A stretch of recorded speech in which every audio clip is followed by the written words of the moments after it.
let's jump right into this explainer. Look, if you're gearing up for the UPSC mains, you already know the deal. Structure is literally everything. Today, we're building the exact anatomy of a high-scoring answer on India's digital industrial economy. We'll take all that dense source material and distill it down so you can visualize exactly how to construct a killer argument on exam day. All right, let's tackle this exact 20-mark prompt.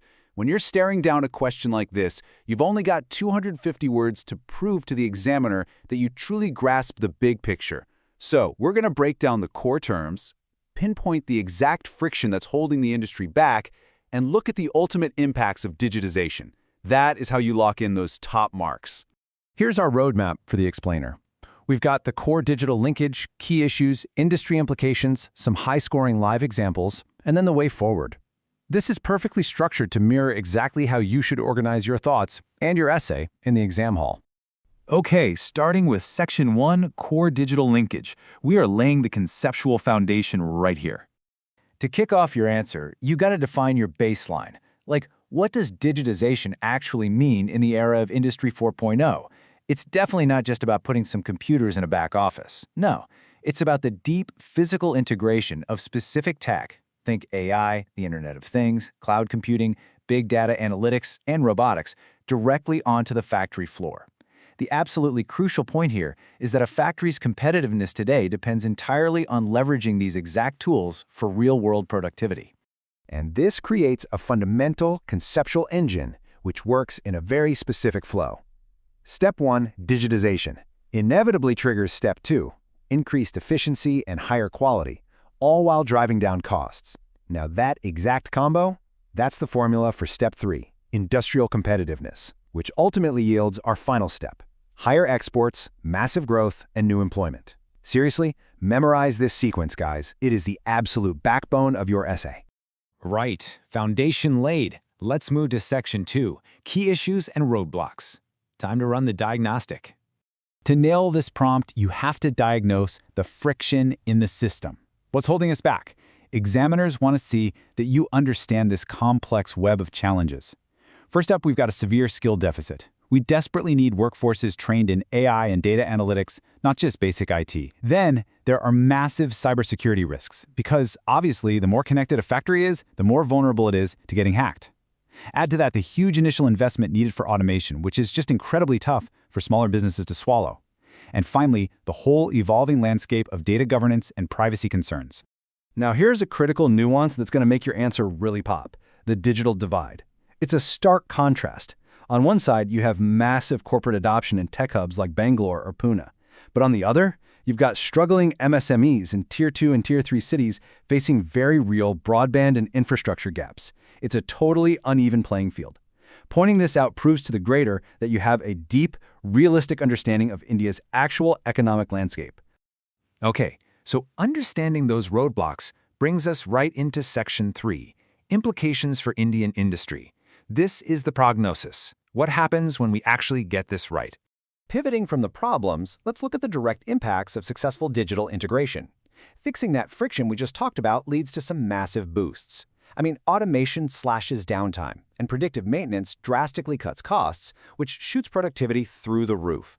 It literally acts like a supercharger for smart manufacturing and the whole Make in India initiative. Plus, it expands innovation ecosystems, fueling startups, and crucially, it drives an employment transformation. We're talking about a huge surge in demand for high-skilled jobs and the absolute necessity of reskilling the traditional workforce. Here's a massive takeaway you need for your answer: global value chains, or GVCs. Digitally enabled firms integrate so much more smoothly into these global networks. With better quality control and digital supply chain management, our exports just become way more reliable. You see, solving our local digital bottlenecks is exactly how Indian firms transform into globally competitive players. It's a direct pipeline. And you absolutely must mention formalization. Digitization isn't just about cool robotics on an assembly line. It's about financial transparency. Highlighting things like GST compliance, UPI transactions, and e-invoicing shows the examiner you understand the broader ecosystem. These tools drive formalization, drastically reducing transaction costs across the board and pulling millions of unorganized businesses straight into the formal economy. It's a total game changer. Want to prove you really know your stuff? Welcome to Section 4, High-Scoring Live Examples. These are your value adds. Look, generic answers get generic marks. To secure top scores, you've got to deploy specific, contemporary examples. Cite the Open Network for Digital Commerce, ONDC, which is completely democratizing e-commerce access for MSMEs. Mention the PLI scheme combined with smart manufacturing in the semiconductor space, or throw in the India AI mission, which is actively strengthening our AI infrastructure. Dropping these specifics proves your knowledge is completely up to date with the latest policy shifts. Oh, and don't just stick to government schemes. Dropping specific corporate case studies perfectly validates your earlier points. Note how Tata Steel uses AI for predictive maintenance to massively improve plant efficiency. Or look at how Reliance Industries scales AI across its vast retail and telecom ecosystems. Using these grounds your essay in real-world, live industry practice. Which brings us to our final stop. Section 5, Way Forward and Conclusion. Let's sign this off.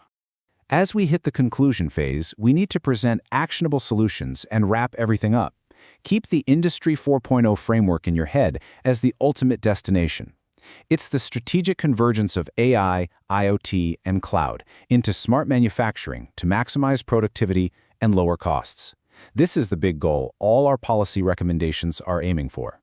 So for your conclusions roadmap, hit them with these rapid-fire policy actions.